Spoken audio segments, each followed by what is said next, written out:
Can I can I ask, like, how comfortable are you talking about when JD was using? Like, I mean, like with like our hearing it from him. Oh, him and I talk about that kind of stuff all the time, but it's not like I didn't know what was going on. Like, do you remember the last time you used? Yeah. Dude, the last time that I used was like around the time when I met Omar and we were doing that Monkeys with Markers. I was strung the fuck out, right? And I had been sober for like a couple of years because we had Isaiah.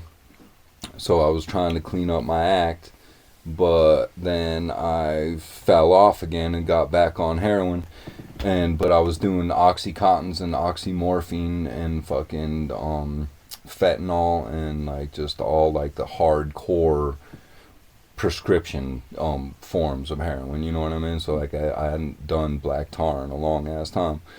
I think I kicked heroin 9 times cold turkey. Fucking white knuckle as long as I could. Never a fucking day went by where I didn't want drugs, wasn't craving fucking drugs. And it was driving me insane. And I couldn't fucking sleep and I couldn't not get back on drugs. Like I would kick it, I would go through the hell and the burn and the pain and the fucking cold turkeys. And with the determination that it takes to get through that, you know what I mean? Which is fucking insane within itself, right? So I would actually do it, and I would actually be clean, and I would not be able to not want fucking drugs. I had been on methadone multiple times. I had tried to do my own methadone program. And if you think heroin's painful to fucking withdraw and detox from, try a little methadone stringer, bro. That y'all will get you good. So anyway, I got on this boxing, and I took the smallest dose that the doctor has ever seen anyone take in her whole life. I took 1/4 milligram. Now, what they give you, the smallest amount you can get is a 2 milligram strip. The highest amount you can get is an 8 milligram strip. I have friends that have been taking up to 4 8 milligram strips for over 10 years. Addicted to Suboxone like you wouldn't believe. And then the Suboxone really started taking a toll on me, dude. So I was basically dying from Suboxone opiate addiction. I am thinking about death and like I'm checking out. I'm like, fuck, dude, I'm literally wasting away, bro. I weighed fucking 125 pounds. I looked like a crackhead. My whole family fucking turned on me as far as my sisters go. My sisters decided that I was fucking a crackhead, right? That I was on fucking drugs, and I'm sitting there telling them, no, I'm actually doing the best I've ever done. I'm on this program of this fucking Suboxone. I'm taking the smallest strips any doctor has ever seen anybody take. They turned on me. They told me I was a fucking drug addict piece of shit and to basically go die, right? I've been handed a death sentence. So I'm sitting there. I got a child who is now like 3 years old.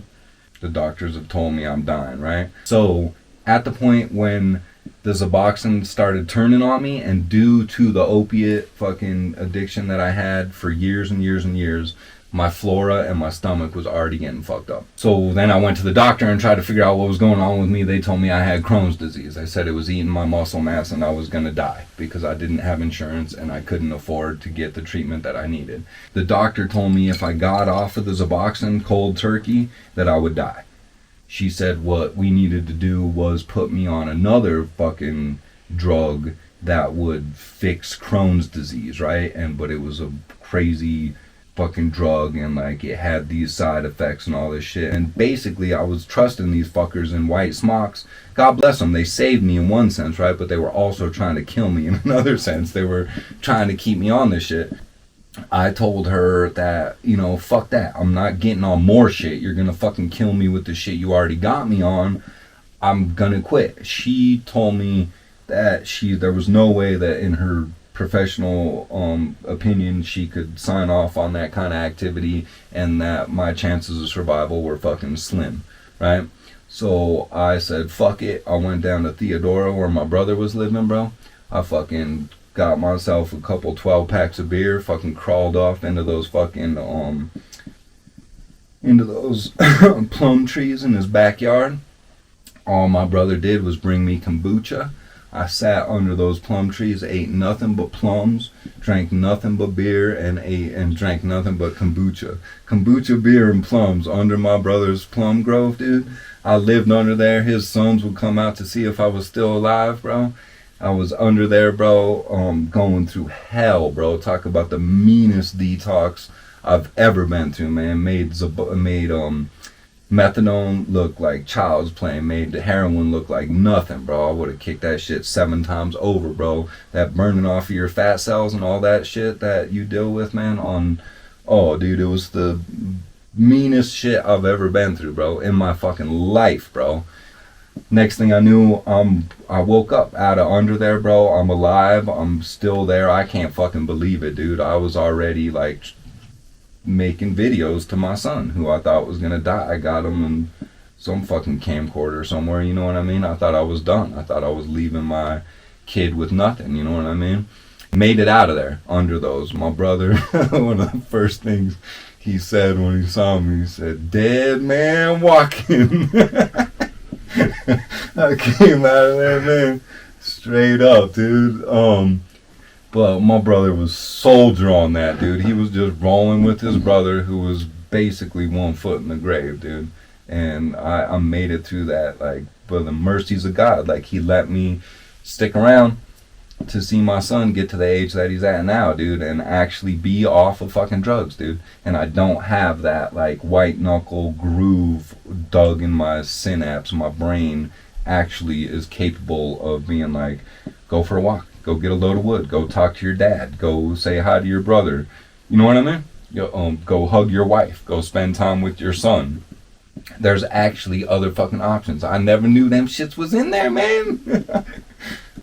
If anybody ever wanted to understand, like when they try to say that a person that uses drugs is weak, Yeah. or when they say stuff like that, look at what they have to go through. Yeah. Look at what someone has to go through. Like, you're looking at a champion who fought demons, who fought essentially like the devil himself, the devil within, like, you know, like that was trying to drag you under. Well, dude, and that's what I told my sisters. I was like, you don't fucking know what I'm going through, and be glad that you fucking don't. Like, but that's the common fact that thing. You're standing there and you're judging me and you're saying, oh, you should have gotten over the death of your friends and the loved ones at this point already, and you shouldn't be still doing drugs. I'm like, that's true, like, in one regard, but you'll never know the pain that people deal with, you know? So, like, to stand there and judge someone, I literally am happy for you that you can stand there and fucking judge me and shovel shit on me.